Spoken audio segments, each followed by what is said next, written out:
आषाढ महिन्यामध्ये वेगवेगळे तळणीचे पदार्थ बनवले जातात. त्यातलाच हा एक पदार्थ आहे गोड पुरी. आणि आज मी आषाढ स्पेशल याच पुऱ्या बनवणार आहे. गव्हाच्या पिठामध्ये गूळ घालून या पुऱ्या बनवल्या जातात. छान टम्म फुगतात देखील आणि खायला देखील छान खुसखुशीत लागतात. चला तर मग आषाढ स्पेशल पारंपरिक पदार्थ असलेला गोड पुरी कसं बनवायचं ते बघूया. गोड पुरी बनवण्यासाठी इथे मी 1 वाटी भरून गूळ घेतलेला आहे. त्याच वाटीच्या मापाने आपल्याला पाणी घ्यायचं आहे. जे आपण साहित्य घेणार आहोत ते एकाच वाटीच्या मापाने आपल्याला घ्यायचं आहे. इथे गुळाचा पाक न करता आपल्याला फक्त गूळ वितळवून घ्यायचा आहे. परफेक्ट गोड पुरी बनवण्यासाठी गुळाचं योग्य प्रमाण घेणं खूप महत्त्वाचं आहे.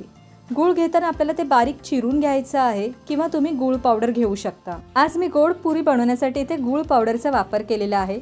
पाण्यामध्ये गूळ पूर्णपणे विरघळला आहे. हे गुळाचं पाणी आपल्याला पूर्णपणे थंड करून घ्यायचं आहे. तोपर्यंत आपल्याला कणिक घ्यायचं आहे. गोड पुरी बनवण्यासाठी आज इथे मी थोडं जाडसर गव्हाचं पीठ घेतलेलं आहे. ज्या वाटीने आपण गूळ आणि पाणी घेतलेलं आहे त्याच वाटीच्या मापाने इथे मी 2 वाटी भरून गव्हाचं पीठ घेतलेलं आहे. यामध्ये आपल्याला किंचित मीठ घालायचं आहे. थोडी सुंठ पावडर घेतलेली आहे. त्यानंतर वेलची पावडर घ्यायची आहे. आणि इथे बघा हा छोटा जायफळाचा तुकडा आहे तो देखील मी अगदी थोडं किसून घेणार आहे. एखादा गुळाचा पदार्थ असेल तर त्यामध्ये अगदी थोडं जायफळ किसून घातलं ना की त्या पदार्थाची चव आणखी वाढते. पिठामध्ये थोडं मीठ घातलेलं आहे, वेलची पावडर घातली आहे, सुंठ घातलं आहे आणि आता मी थोडं जायफळ देखील घातलं आहे. आता हे सर्व पावडर आहेत ना या पिठामध्ये हाताच्या साहाय्याने मी अशा पद्धतीने मिक्स करून घेणार आहे.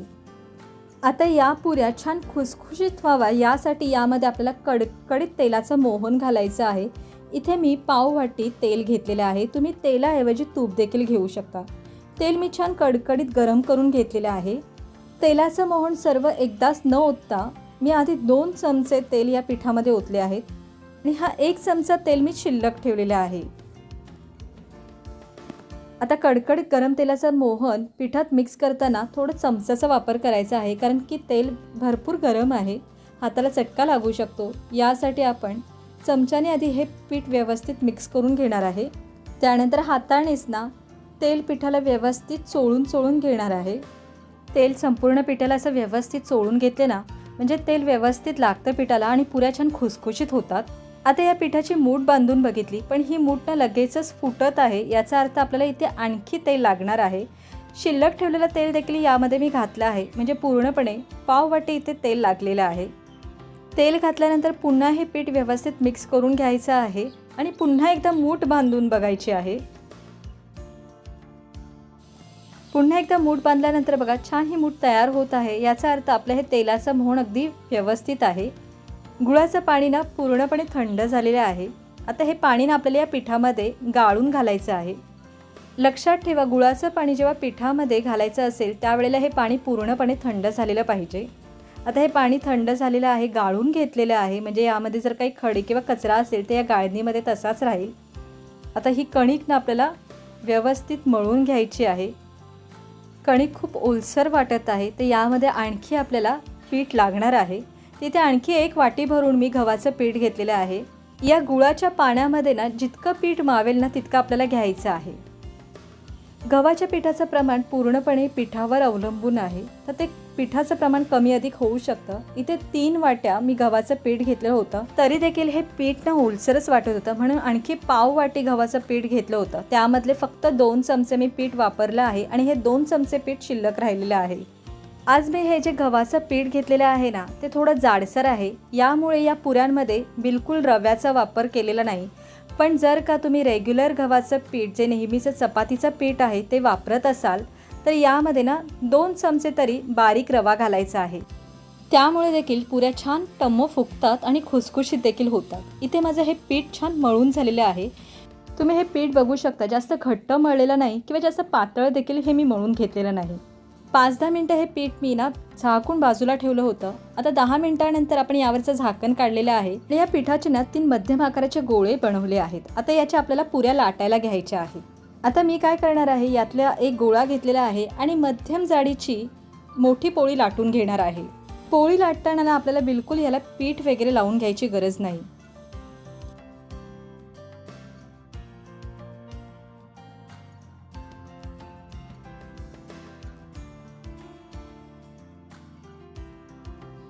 पोळी लाटून घेतलेली आहे. यावरनं मी थोडे खसखस घालणार आहे. यावर खसखस घातल्यामुळे ना पुरीची जी चव आहे ना आणखी छान लागते. जर तुम्हाला यावर खसखस घालायची नसतील तर नाही घातले तरीही चालेल, पण या पुऱ्यांना दिसायला देखील छान दिसतात आणि खायला देखील छान लागतात. आणि खसखस घातल्यानंतर ना एकदा हलक्या हाताने वरून आपल्याला लाटणं फिरवून घ्यायचं आहे. आणि एक छोटी वाटी घेतलेली आहे. त्या वाटीच्या साह्याने मी या पुऱ्या पाडून घेत आहे. ही मध्यम आकाराचीच वाटी आहे. त्याच वाटीने मी या पुऱ्या पाडून घेतल्यात. या पुऱ्यांना मध्यम आकारामध्ये दिसायला खूप छान दिसतात. आता इथे पुऱ्या पाडून झालेल्या आहेत. बघा किती सुंदर दिसत आहे. त्यावर जे आपण खसखस घातले आहेत ना ते दिसायला देखील छान दिसतात. आता एका बाजूला मी तेल गरम करण्यासाठी ठेवलं होतं. गॅसची फ्लेम मध्यम आचेवर ठेवून तेल छान गरम करून घेतल्यानंतरच यामध्ये आपल्याला पुऱ्या सोडायच्या आहेत.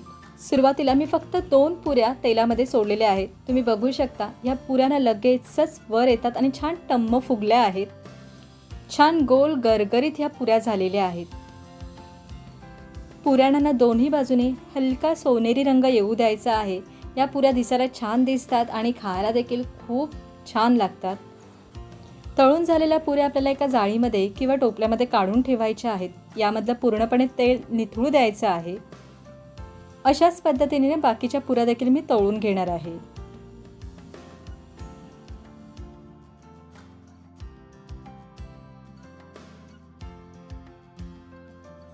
या पुऱ्या बनवण्यासाठी आपण अचूक गुळाचं प्रमाण घेतलेलं आहे आणि तेलाचं मोहन देखील आपण अगदी योग्य प्रमाणामध्ये यामध्ये घातलेलं आहे.